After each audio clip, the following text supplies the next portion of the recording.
Hello, എല്ലാവർക്കും സുഖമല്ലേ? അപ്പോൾ ഇത് രാവിലെ തന്നെ കണ്ണും തെളിച്ച് എഴുന്നേറ്റ് വന്നപ്പോൾ നമ്മുടെ സ്വന്തം ദേശീയ പക്ഷി മയിൽ ഇത് വീടിൻ്റെ ഫ്രണ്ടിൽ കൂടെ നടക്കാം. പീലിയൊന്നുമില്ല കേട്ടോ. ആൺമയിൽ തന്നെ ഈ പീലി കുഴിയേണ്ട സമയമുണ്ടല്ലോ, അങ്ങനെ ഒരു സമയത്ത് അങ്ങാണ്ട് വന്നതാണെന്ന് തോന്നുന്നു. ഈ മയിലുകൾ ഇങ്ങനെ കൂട്ടമായിട്ട് വരുന്നത് വരൾച്ചയുടെ എന്തൊക്കെയാണെന്നൊക്കെ പറഞ്ഞ് കേട്ടിട്ടുണ്ട്. പിന്നെ അതൊക്കെ കഴിഞ്ഞ് നേരെ സ്റ്റാൻഡിലേക്ക് പോകുന്നു കേട്ടോ. സ്റ്റാൻഡിൽ അത്യാവശ്യം നല്ല തിരക്കുണ്ട്. ആൾക്കാരുടെ തിരക്കല്ല, വണ്ടിയുടെ തിരക്ക്. പിന്നെ നമ്മുടെ ഈ കാട്ടുള്ളിയുടെ ഐറ്റം ഒന്ന് കണ്ടു നോക്ക്. ഹലോ,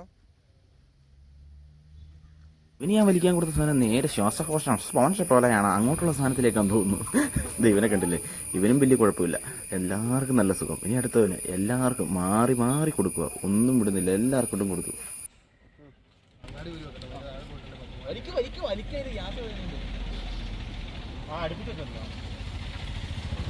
എല്ലാവർക്കും ഓരോരോ എഫക്റ്റ് കേട്ടോ. ഇവരിത് വയസ്സായ കാർന്നൂര് പോകുന്ന പോലെ പോകുന്നു. ഇതൊക്കെ വലിച്ചു കഴിഞ്ഞ് ഇങ്ങനെയൊക്കെയാണ്. ലിയോ ലിയോ നിനക്ക് പനിയാ? കള്ളപ്പനിയല്ലേ? ചൂടുണ്ടോ നോക്കട്ടെ. Come on come on come on baby.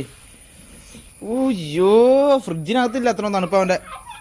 Leo അവൻ അവൻ അവൻ അവൻ കള്ളപ്പനി പനിയുന്നു. കള്ളപ്പനി അവനെ Leo Leo no no no Leo ഓടി.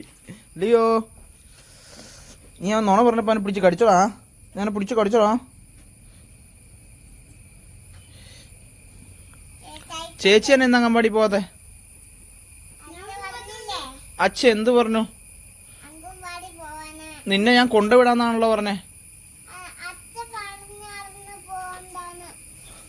അച്ഛ അങ്ങനെ പറഞ്ഞിട്ടില്ല, വെറുതെ പറയല്ലേ. അറിയില്ല. പിന്നെ ഞാൻ നേരെ സ്റ്റാൻഡിലേക്ക് പോയി. സ്റ്റാൻഡിൽ ചെന്ന് കഴിഞ്ഞപ്പോൾ അത്യാവശ്യം ഇരുട്ടും കാര്യങ്ങളൊക്കെ ആയി. പിന്നെ ഒരു കുറച്ചുകൂടെ കഴിയുമ്പോൾ വേറൊരു വഴിക്ക് പോകണം. കണ്ടില്ലേ, ഫുഡ് അടിക്കാൻ വന്നതാണ്. എന്തായാലും ഞങ്ങൾ ഫുഡ് അടിച്ചു കേട്ടോ. അത് കഴിഞ്ഞിട്ട് ദേവുവിനും പിള്ളേർക്കുള്ള പാഴ്സലൊക്കെ മേടിച്ച് നേരെ